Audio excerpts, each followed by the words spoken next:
Hey, it's Stephanie Johnston over at the Johnston team of Service First Mortgage, and wanted to go over with you guys renting versus owning. We get a ton of questions on this. A lot of people looking, okay, do I rent, stay put there? Do I get into home ownership? What's the real difference here? And there's some things obviously that are, cash to close and monthly payments considered, but I wanted to go over a couple pieces things that you might not be currently thinking about when coming into looking at that financial decision. And down below, we've got some numbers here. I'm going to highlight these on an example. So this is just an example of specific rent versus home price. Of course, everyone is going to have a little bit of different scenarios on the below. We can run this for your exact criteria. Just let us know. So what I did is I compared paying $2,000 a month in rent versus buying a home at $275. And on that $275, I went with the cheapest out-of-pocket options that most people would have. These include a conventional 3% down loan, a conventional 3% down loan with a grant, so a down payment assistance loan, and then maybe even if we compared the grant and had the seller pay some closing costs to get your out-of-pocket all the way down to as low as possible. Of course, if you do more down, these figures are going to come, but I wanted to kind of go on worst case scenario for now. So as the first thing you look on this chart below, other than a lot of numbers, you're going to see 2,000 versus at 275 sales price, we're actually going to be more. So the first thing is, oh no, I don't want to go up in payment. That's scary. We want to make sure, of course, that the monthly payment is comfortable for you. We're just pointing out the other things that are real dollars and cents that are going to bring that down. First one is tax benefit. So when you purchase a home versus renting, all of your property taxes and mortgage interest that you pay are going to be tax deductible. So you can actually write those off at the end of the year when you file. Of course, contact a CPA. We have some great ones if you need a suggestion. So this is just an example, kind of conservative, of what we think you would save per month in federal income tax by owning and having those write-offs. Each person, of course, will be different based on income bracket and deductions. If you're married, single, head of household, those items, but get the drift. It's going to be a good chunk of money.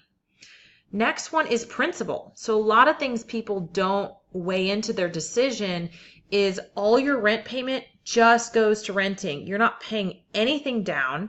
You're going to owe the same amount of money every month forever, probably have it actually increase, versus your mortgage payment, part of that pays down your loan. So you actually have, if you think of your house like a piggy bank, that each month you owe less and less. You have equity in your home, so you have something to show for it after making all these house payments.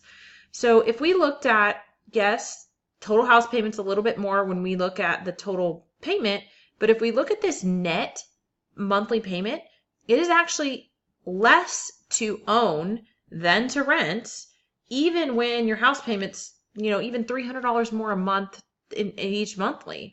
So, $2,000 a month is looking like really $1,700 to $1,800 a month when we do that net factor in this scenario for owner. So that's really cool to think about. And some of the other little fun facts here, just these are going to show you kind of in a chart form. And then down here, kind of show you over short term, so 5 years, how much in tax did you save? That's a lot. Who doesn't want to pay or save to the IRS? I sure do. So 12 to 14,000 over just a 5-year period of savings to the IRS. This is the huge one that it's just shocking, is your long-term wealth. So this is looking at if you rented for 15 years or you owned for 15 years. You are actually looking at almost 250 grand that you have in savings and net wealth in a property versus nothing to show for a rental.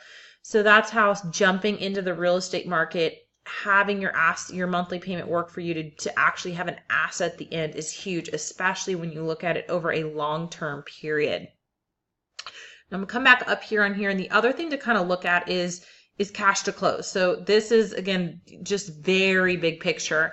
So you've got down payment, closing cost, and what we call prepaid, so tax insurance that you look at when you purchase a property.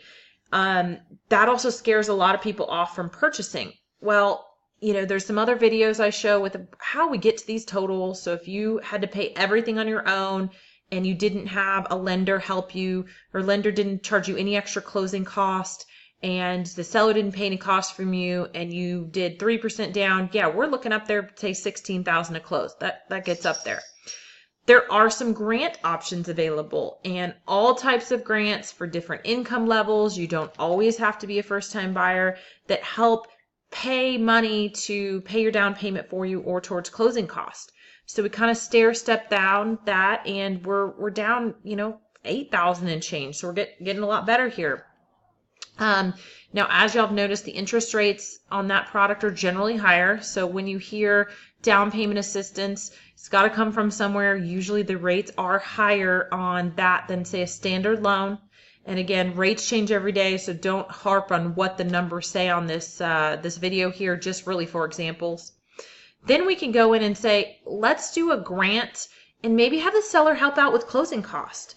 So this is something we hadn't seen for a long time, and now in our market, talking about DFW specific, and for reference, we are in September of 2018.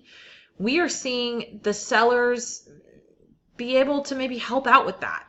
So what I showed in this example was, what if we raise the sales price a little bit? So instead of buying a house for $275,000, that same house price we raised for $281,000. We had the seller help out with some closing cost, and that got your out-of-pocket expense when we combine these products, $2,800, like out the door to buy a house.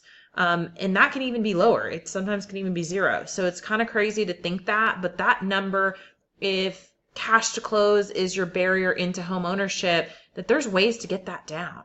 So really just, again, hope this information is helpful to just show you there are options, and there is definitely some huge benefit into ownership versus renting.